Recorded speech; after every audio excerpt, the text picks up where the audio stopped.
네, 그러면 여기서 전문가 모시고 백신 공급 상황을 좀 더 알아보겠습니다. 한림성심병원의 이재갑 감염내과 교수 나오셨습니다. 교수님 어서 오세요. 네, 안녕하세요.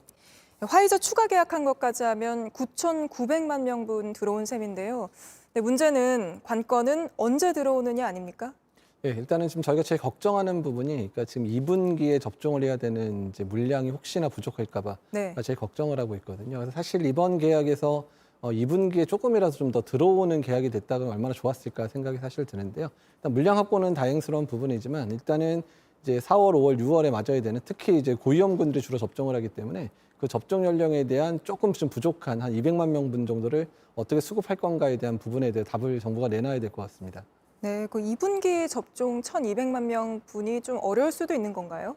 그러니까 예, 지금 걱정되는 모더나나 얀센 또 노바백스가 들어와서 그걸 메꾸려고 그랬는데 모더나가 이미 3분기 쪽으로 지금 밀려 거로 예상이 되는 상황이고 얀센도 최근에 이제 미국 내 혈전 문제 때문에 조금 이제 늦어지는 상황들이 연출이 됐거든요. 또 미국 내 공장에서의 오염 문제 때문에 생산이 일부 중단된 적도 있기 때문에 얀센 백신의 수급량도 상당히 걱정이 되고 그나마 노바백스가 국내 생산이 시작이 됐기 때문에 물량이 얼마나 확보될지 모르겠지만 어쨌든 노바백스에서의 생산량이 충분히 공급돼야 이제 6월 안에 부족분에 대한 부분들 어느 정도 좀 해결이 되지 않을까 생각을 하고 있습니다. 네, 그 화이자는 혹시 뭐 계약한 대로, 뭐 협의한 대로 안 들어올 가능성도 있습니까? 뭐 하도 이제 국가별로 요새 너무 백신에 대한 예. 게 있긴 하지만 그래도 화이자 같은 경우에 지금 2분기에 공급해야 될 물량들을 제때 주지는 않았던 적은 없거든요. 네. 일단은 이제 그랬던 부분들 순차적으로 조금씩 들어오고 있긴 했지만 물량 공급은 충분했었으니까 일단 그런 약속을 지킨다면 7, 8, 9월에 이제 접종이 가능할 거로 보이고요. 다만 이제 여기서 장점이라 생각되는 부분들은 워낙에 지금 다른 백신들에 대한 신뢰도가 떨어지지만 특히 젊은 층에서의 아스트라제네카 혈전증이나 이런 것 때문에 신뢰도가 떨어졌는데 화이자가 들어오게 되면 그런 젊은 층 중심으로 접종이 이루어진다면 접종 수용성을 좀 높일 수 있는 측면으로 작용할 가능성이 높아서 그 부분은 긍정적으로 생각을 하고 있습니다. 네, 지금 뭐 아스트라제네카 백신은 못 믿겠어서 못 맞겠다 하는 젊은 사람들이 화이자가 들어온다면 맞을 수도 있다 이렇게 보시는 거군요. 예, 그런 부분들. 예, 특히 이제 노바백스나 화이자가 아마 하반기에 주된 접종 물량이 될 텐데 두 백신이 젊은 층에서 크게 문제가 없을 거로 예상이 되고 있어서 네. 어떤 그런 걸 기대하고 있습니다. 물량만 제때 들어온다면 11월 집단 면역까지 뭐 접종의 속도를 내는 부분이라든지 그런 건 문제가 없나요?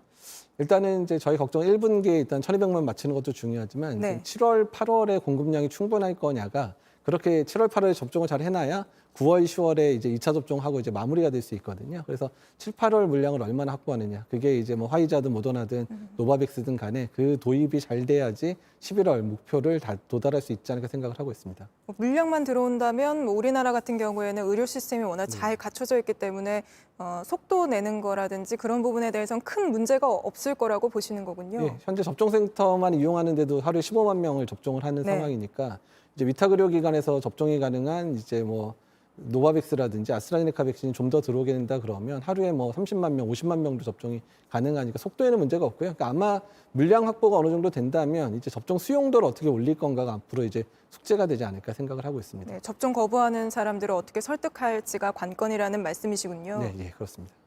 근데 백신 같은 경우에는 사실은 뭐 해외 분석 사례를 봐도 회사에 따라서 뭐 부작용이 어떤 건 더 많다 뭐 이렇게 볼 수 있는 건가요?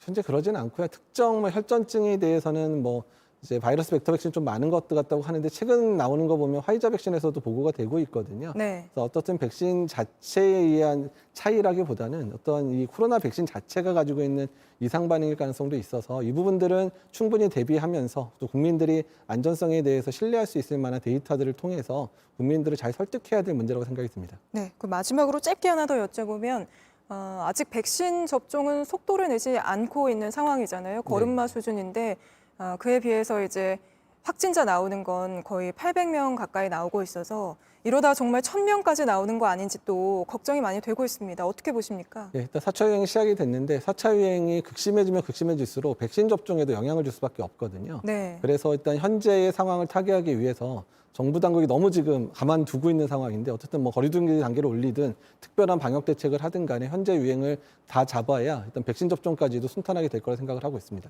네, 알겠습니다. 그리고 끝으로 하나 더 추가로 여쭤보자면 정치권에서도 요즘 나오는 목소리인데 러시아나 중국 네. 백신을 들여오는 거에 대해서는 어떻게 보십니까? 일단은 이제 차선책으로 이제 봐야 되고요. 일단 접종 물량이 충분히 공급되면 굳이 도입할 이유는 없는데 만약에 정말 도입 물량이 큰 문제가 생기거나 특정 백신이 만약에 뭐 도입을 할 수 없는 상황이 빠진다거나 이런 문제가 될 때는 그때는 플랜 B 정도로 생각을 할 수 있지 않을까 생각을 하고 플랜 있습니다. B 정도로 네. 알겠습니다. 오늘 말씀 여기까지 듣겠습니다. 이재갑 교수였습니다. 네, 감사합니다.